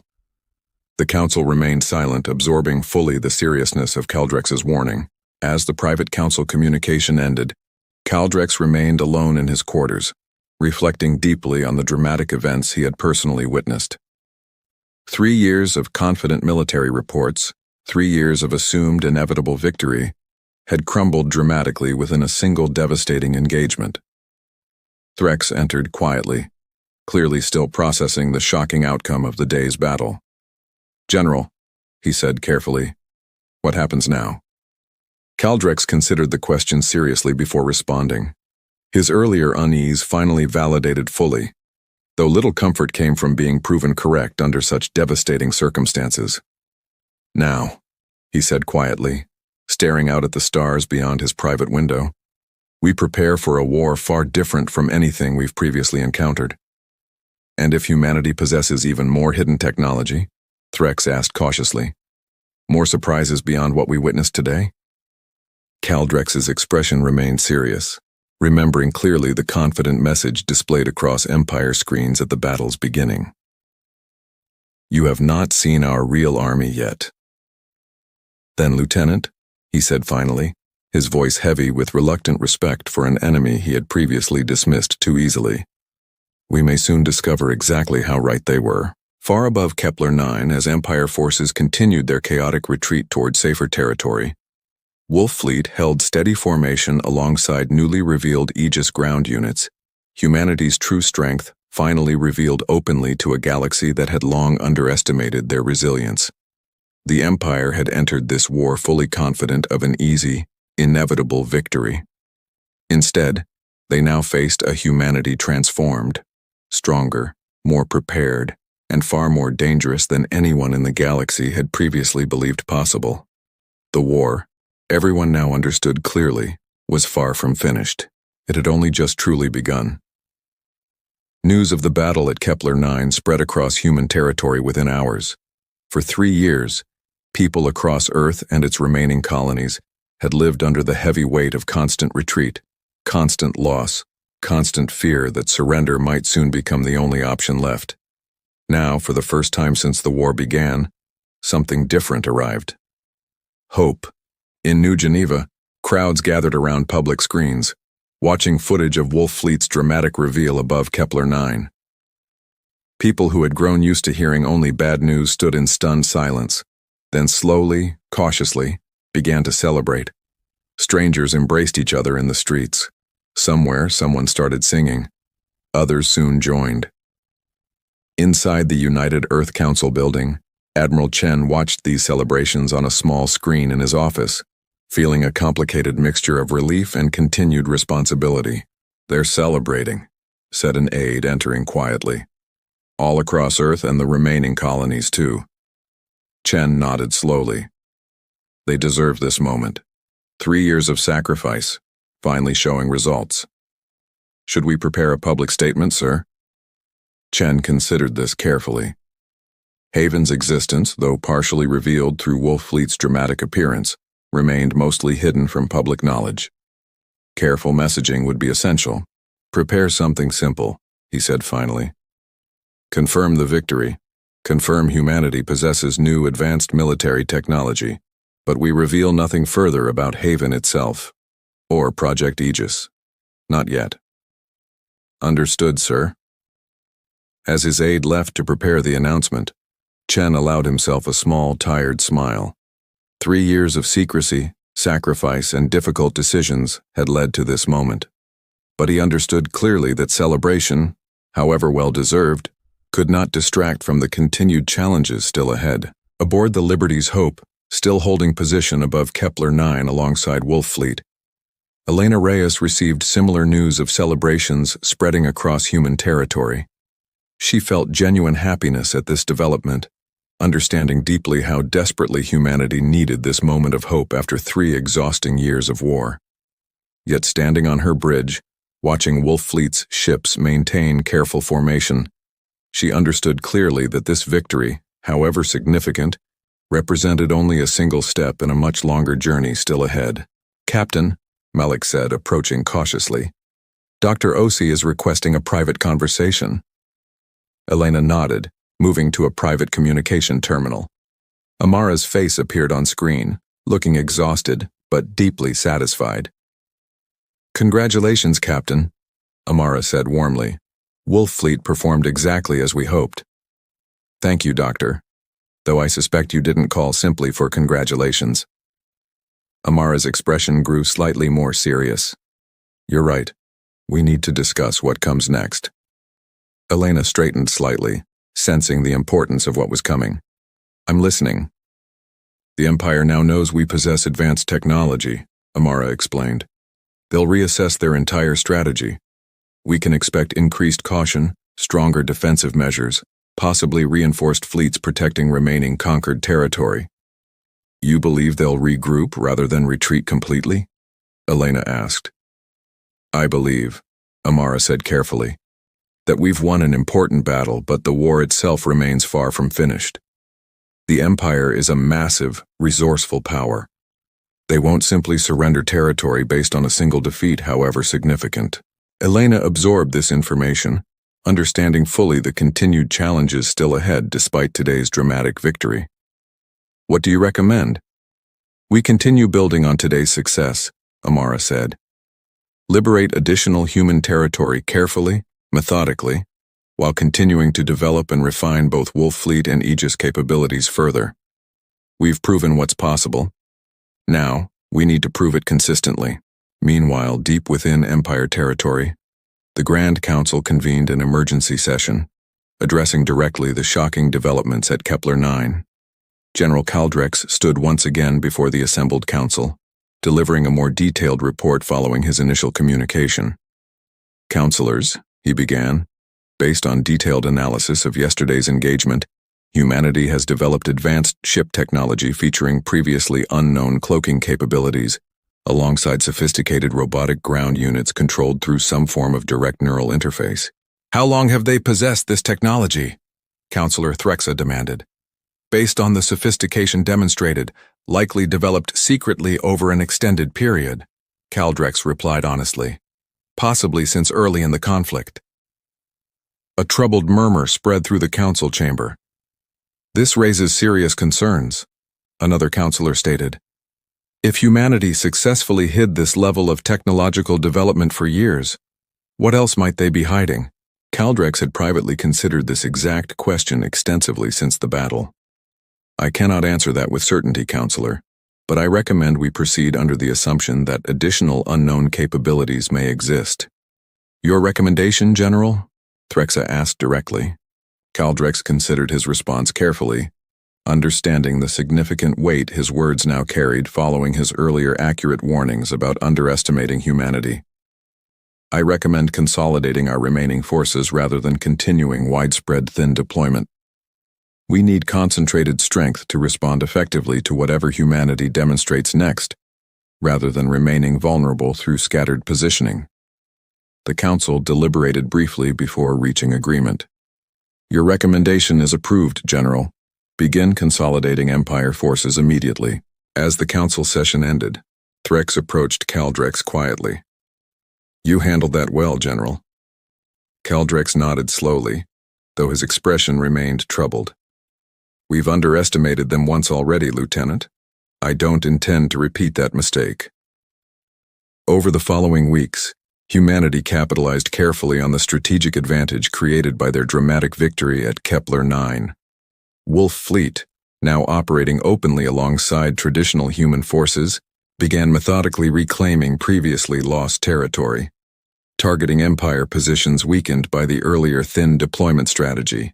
Marcus and his fellow Aegis soldiers played an increasingly critical role in these efforts, providing decisive ground support during territory reclamation missions.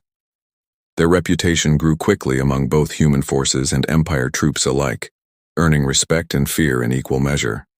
During one such mission, liberating a small human colony previously under Empire occupation, Marcus found himself reflecting on how dramatically circumstances had changed since Project Aegis's difficult early days. Do you remember, he said to a fellow Aegis soldier, Corporal Sarah Kim, as they secured a liberated colony's central square, when we weren't sure any of this would even work? Sarah nodded, watching local colonists emerging cautiously from hiding, disbelief and relief clearly visible on their faces as they realized their liberation was real. Feels like a different lifetime. Marcus watched as colonists began approaching Aegis units cautiously, initial fear slowly transforming into grateful curiosity as liberation became fully understood as real, permanent, and secure. This is what we trained for, he said quietly. Not just fighting. This moment right here. Elena, coordinating overall military strategy alongside Admiral Chen and Dr. Ose, watched carefully as humanity's territorial reclamation continued steadily across multiple fronts.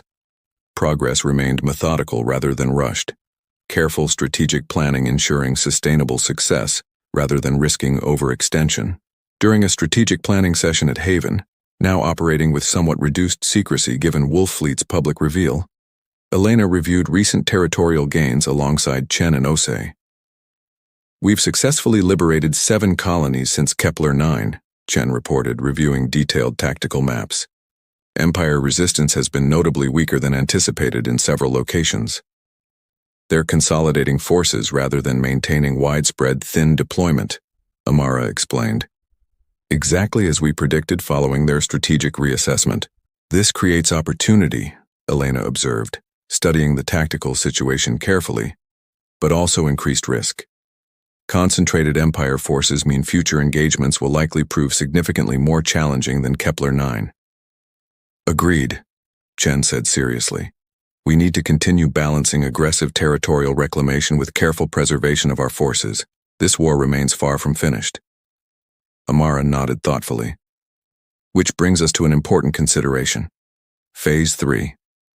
Elena looked up sharply, surprised by this new revelation. Phase 3? I wasn't aware additional phases existed beyond Wolf Fleet and Aegis. Amara exchanged a brief glance with Chen before responding. There's always been a longer-term strategic vision beyond simply matching Empire technology, Captain. Wolf Fleet and Aegis represent humanity, proving we can fight effectively. Phase 3 represents something more significant. What exactly does Phase 3 involve? Elena asked carefully. Long-term sustainable resistance, Chen explained. Establishing permanent, secure human territory, capable of continued technological development, expanded military production, and eventually, direct challenges to Empire core territory itself. Elena absorbed this significant revelation, understanding fully the true scope of humanity's long-term strategic vision, extending far beyond simply reclaiming lost territory. This war could continue for years, she said quietly, recognizing the true magnitude of what remained ahead. Yes, Amara confirmed honestly. But for the first time since this conflict began, humanity fights this war on our own terms, with genuine strength behind our resistance rather than desperate, hopeless defense. Weeks turned into months following the pivotal battle at Kepler-9. Humanity's careful, methodical territorial reclamation continued steadily, liberating colony after colony while simultaneously strengthening defensive positions and continuing technological development. General Caldrex, having successfully consolidated Empire forces following his earlier strategic recommendation, found himself engaged in an increasingly difficult ongoing conflict against a humanity now fighting with confidence, sophistication, and genuine strategic capability previously unimaginable. During a private meeting with Threx reviewing recent engagement reports, Caldrex reflected seriously on how dramatically the nature of this war had transformed. "They fight differently now," he observed, studying tactical reports from a recent engagement that resulted in another Empire strategic withdrawal. "More confidently, more precisely. Wolf Fleet and their ground forces continue proving remarkably effective," Threx agreed. "Our forces struggle significantly against their coordinated tactics." Caldrex nodded slowly, considering carefully the broader strategic implications.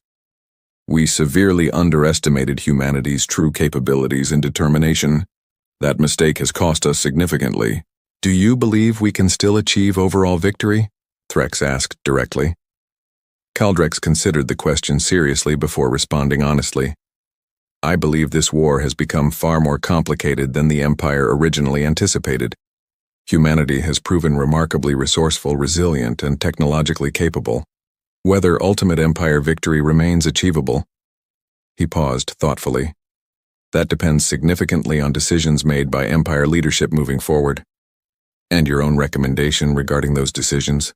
Threx pressed. Caldrex's expression grew serious, remembering vividly his earlier dismissed warnings about underestimating humanity. "I recommend we finally acknowledge humanity as a genuine, significant threat, rather than simply another conquered species awaiting inevitable submission. Continued underestimation risks further significant losses." As humanity's resistance continued strengthening steadily, life within liberated territories began slowly returning toward some semblance of normalcy, though clearly transformed permanently by the ongoing conflict. Colonies previously under Empire occupation rebuilt gradually, supported by continued military protection from Wolf Fleet and Aegis forces. Marcus found himself stationed temporarily at one such liberated colony, helping coordinate ongoing security efforts while local rebuilding continued. During a quiet evening, he found himself speaking with a young local resident, a teenage girl named Lily who had lived under Empire occupation for nearly 2 years before liberation. "What's it like?" Lily asked curiously, watching Marcus's towering Aegis unit powered down temporarily nearby. "Being connected to something like that?" Marcus considered the question thoughtfully. "It's strange, honestly. Powerful, but also, it makes you feel responsible, like you're not just fighting for yourself anymore." "Are you scared?" Lily asked directly. "Fighting the Empire, I mean." Marcus smiled slightly, appreciating her honest curiosity. "Sometimes. But mostly I think about what happens if we don't fight. About colonies like yours, under occupation permanently, instead of liberated like today." Lily nodded thoughtfully, glancing toward the towering Aegis unit again. "My family thought humanity was finished, before Kepler-9, before Wolf Fleet." "A lot of people believe that," Marcus admitted honestly. "For a while, it certainly seemed that way."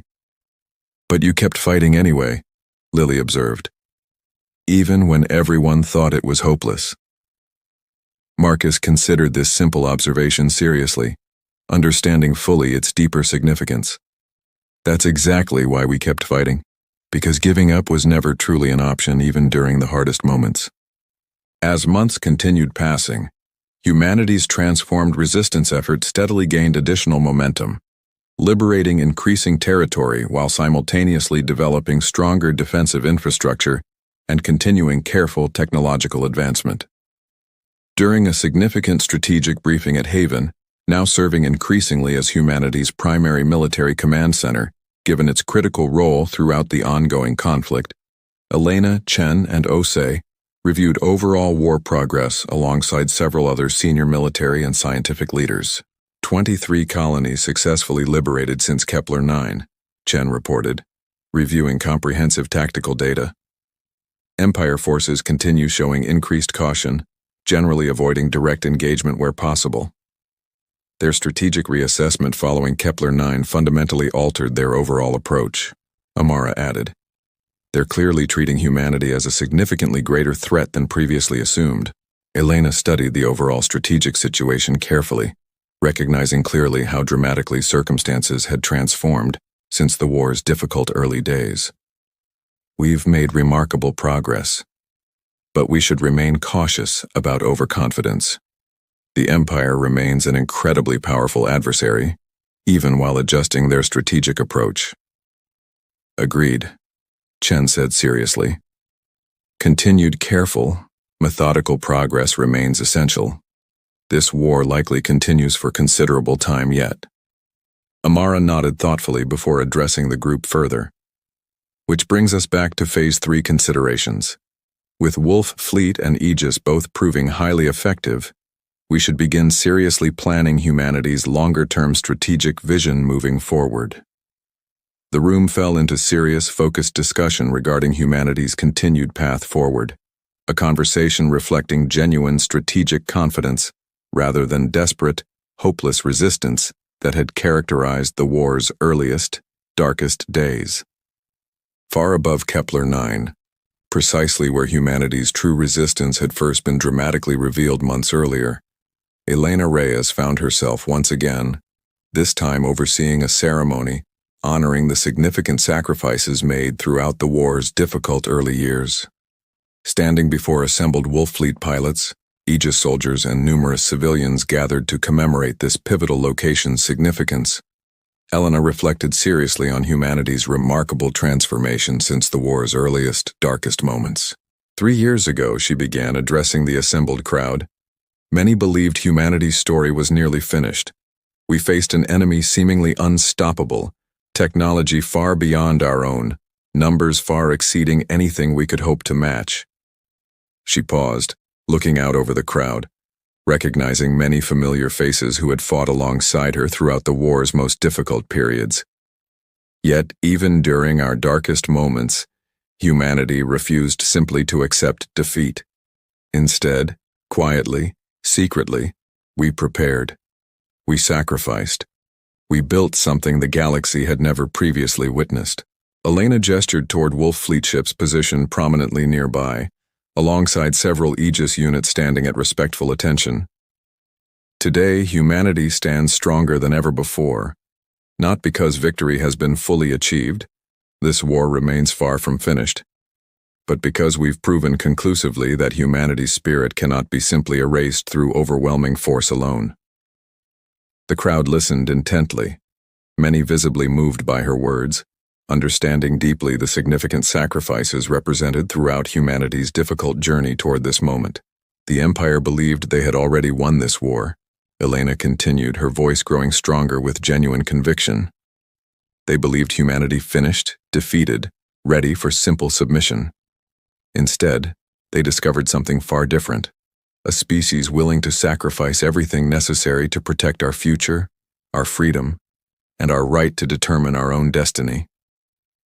She looked toward the vast emptiness of space surrounding Kepler 9, remembering vividly the dramatic moment Wolf Fleet had first revealed itself months earlier. "This war continues," she said finally, addressing the crowd directly. "More challenges undoubtedly remain ahead.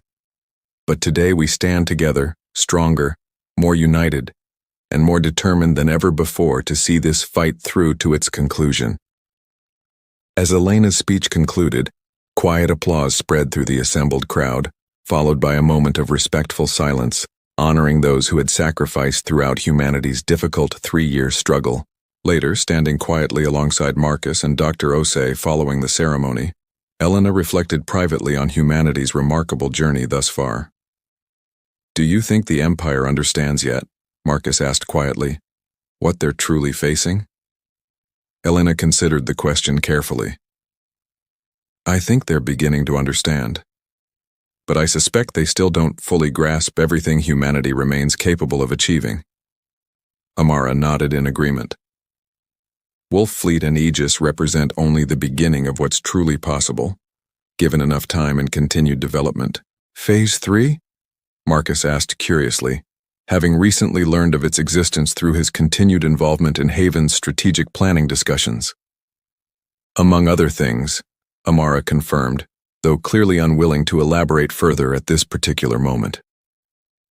For now, let's simply appreciate today's significant progress. Elena looked out once more toward Kepler-9's quiet, empty space, remembering vividly the dramatic events that had unfolded there months earlier, events that had fundamentally transformed humanity's entire war effort. The Empire thought they had already won, she said quietly, mostly to herself. They had no idea what humanity was truly capable of achieving. She paused thoughtfully, considering seriously humanity's continued path forward, understanding fully that significant challenges remained ahead despite today's meaningful progress and celebration. But now, she continued firmly, they know exactly what we're capable of, and they know this fight is far from finished. Above Kepler-9, Wolf Fleet ships continued holding steady, protective formation, while Aegis units stood quietly nearby, symbols of humanity's remarkable transformation from desperate, hopeless resistance into genuine, confident strength. The war continued, but for the first time since the conflict's earliest, darkest days, humanity faced their future not with fear or desperation, but with genuine confidence, determination, and hope. The Empire had once believed they'd already won this war completely. Now they understood clearly, humanity's true story was only just beginning.